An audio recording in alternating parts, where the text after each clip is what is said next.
Hi guys! So as you can tell by this really cool outfit, today we're going to do a makeup transformation inspired by one of my all-time favorite Tim Burton movies, Beetlejuice. Now I've done the shrunken head character from this movie, but I want to do Beetlejuice himself with a creepy twist on it, of course. So it's going to be two-parter makeup. First we're going to do Beetlejuice, and then we're going to have Beetlejuice being eaten by the sand monster, because why not? Usually he's the one that scares people in the movie by saying his name 3 times he'll pop up. But we're going to try to scare him this time because in the movie there's a sand monster and I want it to attack him. If you haven't seen this movie, you should definitely go watch it. It's one of the greatest. So let's get started with his makeup and see how it turns out. Now first of all, we need to do something to our head. You can have the Beetlejuice wig and put it all the way back to the very end of your hairline. Or you could do what I'm going to do to be very specific to the character and do a bald cap because he has a very huge receding hairline. Sorry Beetlejuice, but you do. So I'm just going to start by prepping my hair for the bald cap, do a low ponytail, spraying some water down, slick that back, and then put the weird head sleeve called a bald cap on your head. I'm using a plastic bald cap. They come in plastic or rubber latex. You can make them yourself, but I decided to buy one just to save some time, and I'm going to cut the edges of it. Now the reason why this is an option to do is because putting on bald caps is not an easy task. It takes a lot of patience to make sure your edges are clean and nice and you glue them down to your skin, and you can rip all the baby hairs out of your head and really have a tough time at it. It's literally one of my most least favorite things about doing special effects makeup other than life casting. I don't mind life casting other people, but if you life cast me, that's terrifying to me. This bald cap kind of looks like Hannibal Lecter just took actual human skin and put it on my head. I know it's really creepy, but this bald cap kind of creeps me out. I got a really expensive one that was really realistic because I really wanted the edges of this to be nice and clean. Once the edges of that bald cap are cut to the shape of your head, you're going to take it off, slick back your hair again, put it back on, and start gluing it down. Now, to glue down my bald cap, I'm using medical grade glue called Telesis, which is very expensive. If you do not have this, you could definitely use spare gum. Prosaide. Unless you have paintbrushes you don't care about, you really want to use Q-tips for adhesive because it could destroy paintbrushes. But like I said, I want this to turn out very good because we're going to do a whole white face makeup, and white just like you could see all the mistakes in it. The back of that neck is the hardest thing in the world to glue down.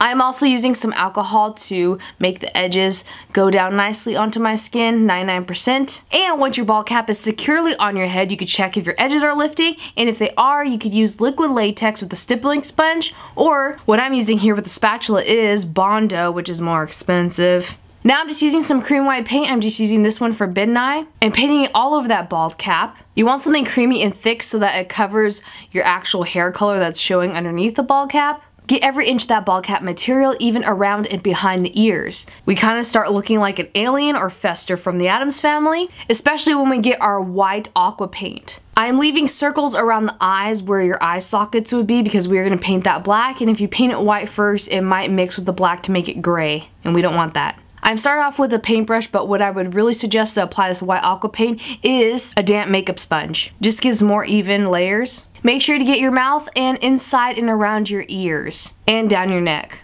Powdering down all of the white paint that we did. Then I'm getting a cream paint. This is from Ben Nye with a stippling sponge, and doing like stubble of a mustache and around his chin area, and some black cream paint on that stubble as well.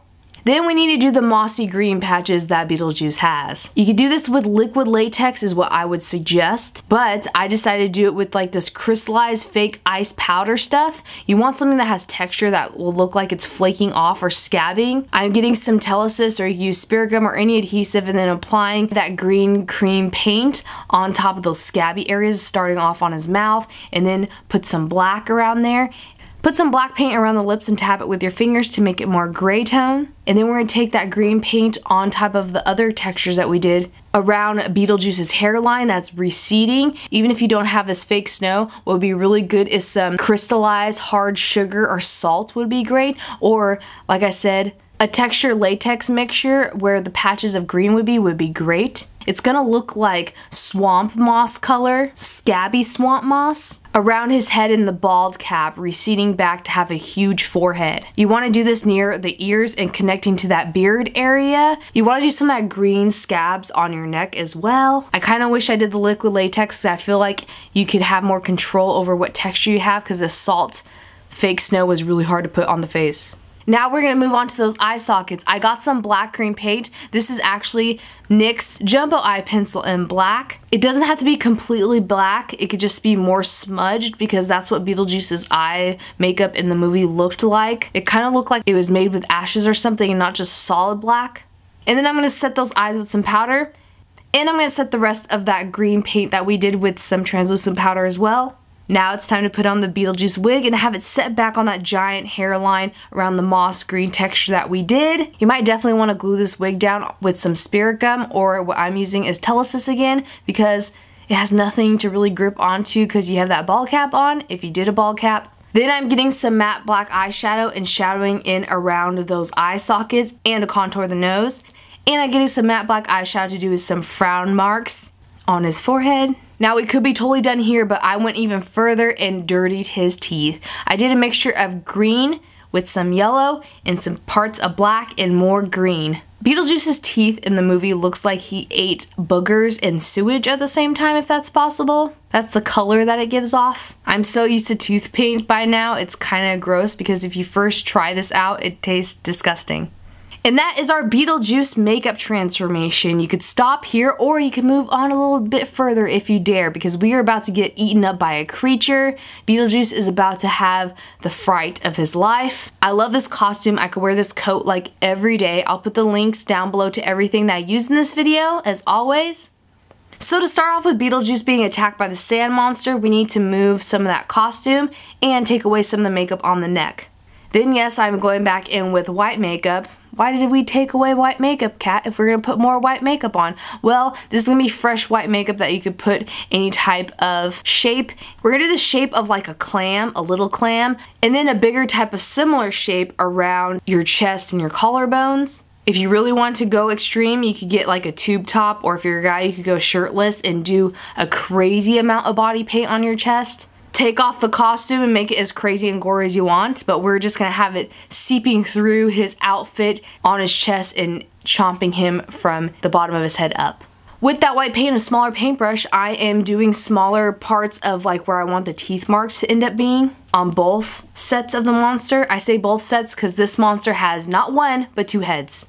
Then I'm getting some teal eyeshadow to the rim lips of the monster. I know that's weird, but this monster has some like bright turquoisey lips. Then I'm getting a black eyeliner to draw in the smaller monster's mouth's eyes and around his teeth, like the outline of them. You want these teeth to be smaller and pointier than the bigger monster that's more towards our chest, that head, and you're gonna outline that smaller monster's head as well. Now with some red cream paint, I'm just coloring in the gums of this tiny headed monster and the dots on top of his like nose area. Then I'm getting some black matte eyeshadow and doing some shadowing. This kind of reminds me of the plant monster from Little Shop of Horrors. Feed me, Seymour. I love that movie as well. Now with that black matte eyeshadow, I'm doing details of the teeth. If you don't want to do this with black matte eyeshadow because it's really tough to do and you need more like a very good hand to do that, you use black eyeliner, liquid, gel, pencil, anything. That's a lot easier than doing it with black eyeshadow. Then I'm getting some red cream paint again and doing the giant eyeball of the bigger monster. And shadowing around that eye with more matte black eyeshadow. Then I'm getting some black cream paint and doing the big stripes on that big monster's head. That kind of mimics our outfit really well. That's what's so cool about sneaking up under the outfit because it blends in with the outfit until you really look at what's happening to Beetlejuice's face right now. And I'm just doing in the details of the teeth with some black cream paint. And once you're done with all these details, you might want to set the makeup with some translucent powder. And then I'm getting some matte black eyeshadow to shadow in around that baby monster's mouth and on my eyelids as well. Then we could stop there, but I went even further and did some fake blood on my neck where the teeth of the monster were scratchy against my actual neck. Like I'm in total pain, drippy blood. You can make this as gory as you want.